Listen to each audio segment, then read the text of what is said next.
Rangkaian konferensi tingkat tinggi ke-43 ASEAN ini berlangsung hingga 7 September 2023 di Jakarta. Dan untuk kelancaran acara, tentu pemerintah Provinsi DKI Jakarta melakukan manajemen atau rekayasa lalu lintas di sejumlah ruas jalan di ibu kota. Di mana saja kira-kira dan bagaimana jam-jam operasionalnya? Kita akan langsung bahas bersama dengan Kepala Dinas Perhubungan DKI Jakarta, Pak Syafrin Liputo. Terima kasih sudah hadir di studio CNN. Pak Syafrin, sehat? Alhamdulillah sehat. Ini satu isu yang penting sampai hari Kamis nanti diselenggarakan KTT, Pak. Rekayasa lalu lintas selama KTT ASEAN di Jakarta. Kita bahas dulu dari yang pertama, Pak. Ini ada sejumlah lokasi yang jadi venue dari KTT ASEAN dari hingga 7 September. Ini teknisnya nanti seperti apa, Pak, terkait dengan rekayasa lalu lintas di sekitar lokasi-lokasi ini dan juga hotel delegasi? Ya, memang dari koordinasi kami dengan Kementerian Luar Negeri bahwa di Jakarta selama pelaksanaan KTT ASEAN yang ke-43 ini ada 6 venue yang nantinya menjadi kegiatan. Jadi Istana Negara, Hotel Sian Regis, kemudian Sekretariat ASEAN, Jakarta Convention Center, kemudian Taman Pelataran GBK, juga ada yang di Taman Mini. Taman Mini ya Pak, kita tambahin, TMII. Taman Mini itu nanti akan ada kegiatan di sana. Kemudian untuk hotel, tempat menginap, ini hasil konfirmasi terakhir itu ada sekitar 16 hotel. Oh, jadinya ada 16 hotel ya Pak? Ada 2 hotel yang kemudian tidak jadi, tapi tetap ada kegiatan di hotel tersebut. Nah, oleh sebab itu dari lokasi menginap, kemudian ke venue pelaksanaan kegiatan, itu kami identifikasi ada lebih kurang 29 ruas jalan yang akan dilintasi oleh delegasi, total 22 delegasi nantinya, yang akan berkegiatan di 6 lokasi tadi. 6. Ini ya Pak ya, 29 jalan yang terdampak, di mana kita tahu ini rata-rata adalah jalan-jalan protokol ya Pak ya? Iya, jalan protokol dan kemudian jalan kawasan seperti contoh di SCBD, itu juga akan terkena dampak ataupun di kawasan Mega Kuningan. Di sini ya Pak, Mega Kuningan, Mega Kuningan. Ini selebihnya adalah jalan protokol yang kemudian akan terdampak dari buka tutup yang dilakukan. Tentu buka tutup yang kami lakukan bersama-sama dengan rekan-rekan kepolisian berbeda dengan perjalanan VIP sebelumnya. Bedanya apa Pak? Bedanya adalah pada saat kegiatan ini, pada pagi hari misalnya ada kegiatan di Hotel Sultan jam 9 pagi. Tentu 22 delegasi dari 16 hotel tadi akan berangkat ke satu titik. Oleh sebab itu di 29 bisa saja 29 titik bisa saja akan terjadi buka tutup ruas jalan bersamaan. Dan ini tentu kita pahami masyarakat yang beraktivitas kami himbau untuk jangan dulu beraktivitas, WFH sudah diumumkan, mari kita melakukan kegiatan di rumah. Dan jika memang ternyata harus melakukan kegiatan di kantor, gunakan angkutan umum.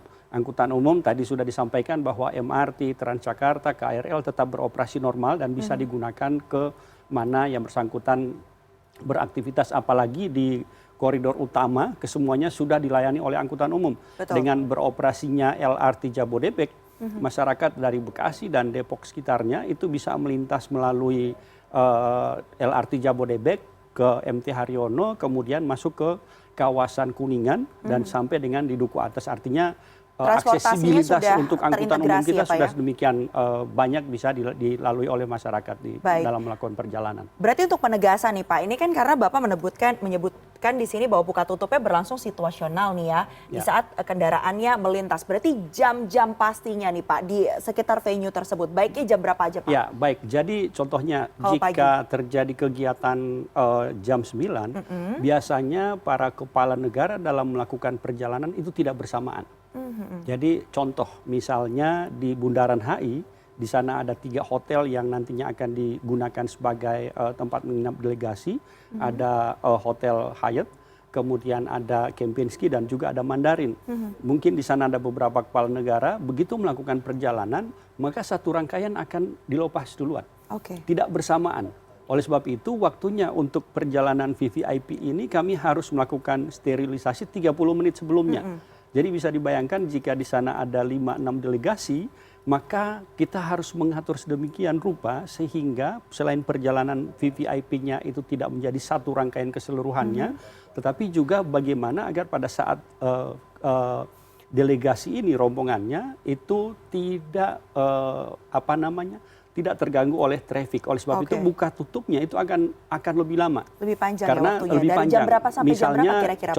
Contohnya Pak. Jika satu delegasi akan berangkat jam 7.30, maka kami harus melakukan sterilisasi itu minimal 1 jam sebelumnya. Sudah mulai dilakukan sterilisasi, 30 menit kemudian itu menjadi steril, benar-benar steril untuk ruas jalan, dan kemudian delegasi berangkat. Jadi jika jeda antar delegasi itu 10 menit saja, jika ada 4 delegasi, maka akan ada minimal 40 menit lebih ditarik untuk sterilisasi jalur. Demikian pula juga seterusnya. Saat pulang ya Pak ya? Saat pulang juga demikian. Dan tentu karena ini tersebar mulai dari kawasan Tamrin, Sudirman, kemudian di Mega Kuningan dan juga di Rasuna Said dan juga di SCBD, maka ini yang kemudian akan sangat terdampak untuk perjalanan VVIP tadi para delegasi. Jadi penegasannya lebih baik jika ingin menghindari situasional buka tutup yang terjadi itu sebelum jam 7 pagi berarti ya Pak ya? Atau ada waktu-waktu tertentu Kami lebih menghimbau kepada masyarakat untuk melaksanakan WFH. Oke, dan perjalanan menggunakan transportasi publik ya Pak? Pada saat yang bersangkutan mendapatkan jadwal ternyata penutupan, maka kenyamanannya itu pasti sangat luar biasa terganggu. Kami memang menyiapkan namanya rute-rute alternatif bagi kendaraan, contoh yang dari selatan, begitu masuk ke jalan Panglima Polim, mereka bisa belok kiri ke jalan Kiai Maja, seterusnya jalan Kebayoran Baru ke arah Pondok Indah, arteri Pondok Indah mutar di mall di sekitaran sana, kemudian masuk arteri Pondok Indah, kemudian terus ke Jalan Kiainya Arif, masuk ke Tentara Pelajar, kemudian sampai dengan ke arah belok kiri ke Gatot Subroto Esparman atau lurus ke arah Penjaringan, Tamburan dan seterusnya. Artinya ini lintasannya akan cukup padat lebih di sana, panjang lebih panjang ya? Dan tentu padat. Dan oleh sebab itu lebih baik kita melaksanakan kegiatan dari rumah.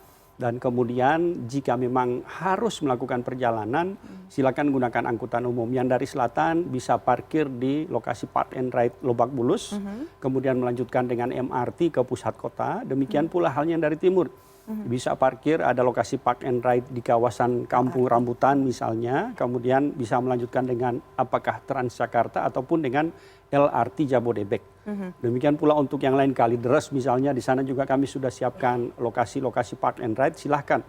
Tentu dengan menggunakan angkutan umum, maka perjalanannya akan lebih efisien, dari sisi waktu bisa diprediksi, dan juga tentu dari sisi biaya kita tahu harga Transjakarta cukup 3.500 sudah bisa kemana-mana ya Pak ya. Ini menyambung tadi yang Pak Syafrin jelaskan bahwa semua informasi ini terkait jalur-jalur alternatif ini sebenarnya bisa diakses juga melalui Instagram dari Dishub DKI Jakarta. Tapi tadi saya ingin menyoroti Pak, bagaimana kemudian memastikan bahwa yang biasanya Jakarta dikenal sebagai macet begitu ya di jalur-jalur arterinya, jalur utamanya begitu, agar tidak justru terjadi kemacetan ini nih di jalur-jalur alternatifnya Pak. Apa upaya untuk memastikan bahwa tidak terjadi pemindahan kemacetan begitu Pak?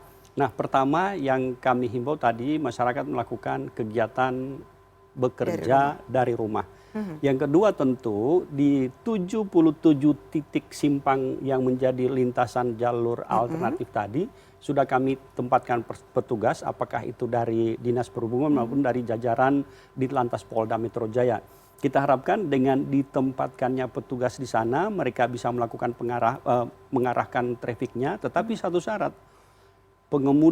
pengendara harus lebih sabar. Karena biasanya begitu dalam kondisi kepadatan, karena penutupan jalan, antriannya banyak, tidak sabar sehingga saling serobot, dan ini awal mula terjadinya gridlock.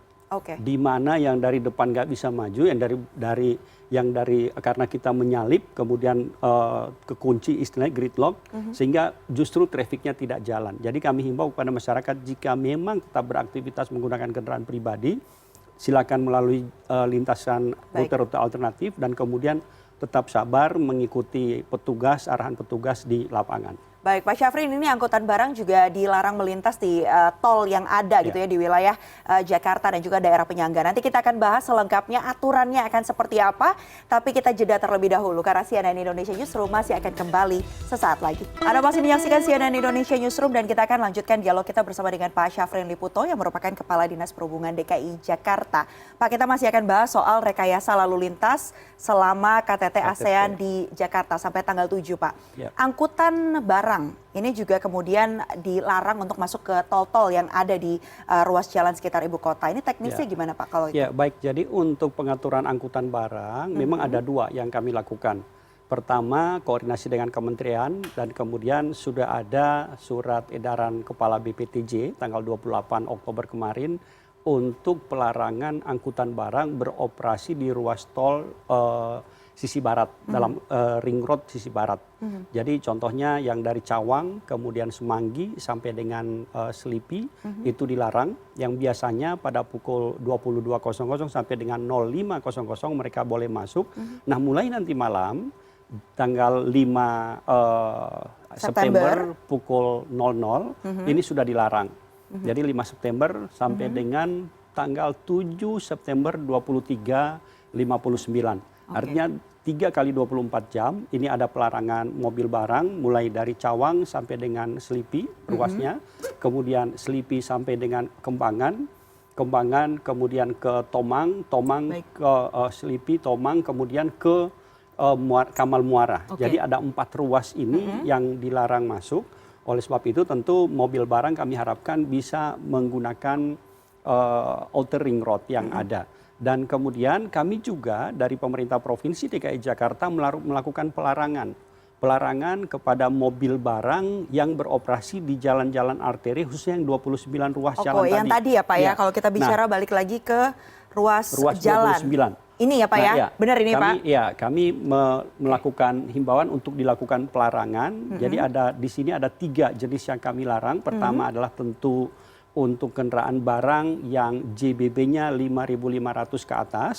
Kemudian untuk kendaraan barang dengan 3 sumbu lebih atau lebih. Dan juga kendaraan barang yang tempelan ataupun gandengan.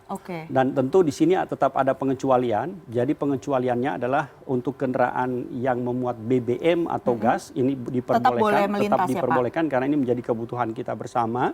Demikian pula halnya dengan mobil barang yang mengangkut barang pos dan bank BI dan hantaran uang ini juga diperbolehkan karena jangan sampai begitu itu dilarang nggak ada uangnya nih dalam aktivitas kita. Nah yang ketiga tentu pangan bahan pokok ini tetap diperbolehkan apakah itu di tol maupun di ruas jalan utama. Jadi kami harapkan masyarakat sama 3 kali 24 jam ke depan kita tetap bersabar dan kemudian lakukan pengangkutan barang untuk dalam kota tentu dengan JBB di bawah 5.500 tadi diperbolehkan. Tentu selama barang itu misalnya bukan barang yang sifatnya galian tanah atau bahan tambang atau misalnya material yang kemudian itu menimbulkan perlambatan dari sisi pergerakan kendaraan itu sendiri. Terakhir Pak Syafrin, kita tahu tadi sudah menjelaskan bagaimana kemudian jalur alternatif bisa dipilih, terus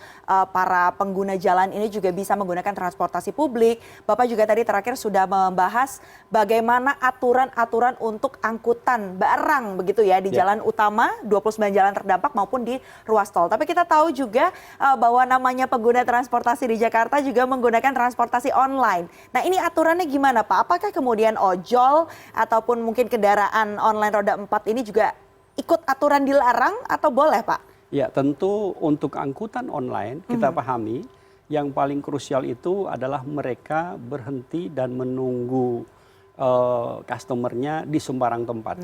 Oleh sebab itu kami juga sudah koordinasikan dengan rekan-rekan perusahaan aplikasi dan juga rekan-rekan kepolisian bahwa di seluruh ruas jalan, 29 ruas jalan tadi, kami melarang mereka untuk melakukan parkir ataupun menunggu pelanggannya di badan jalan.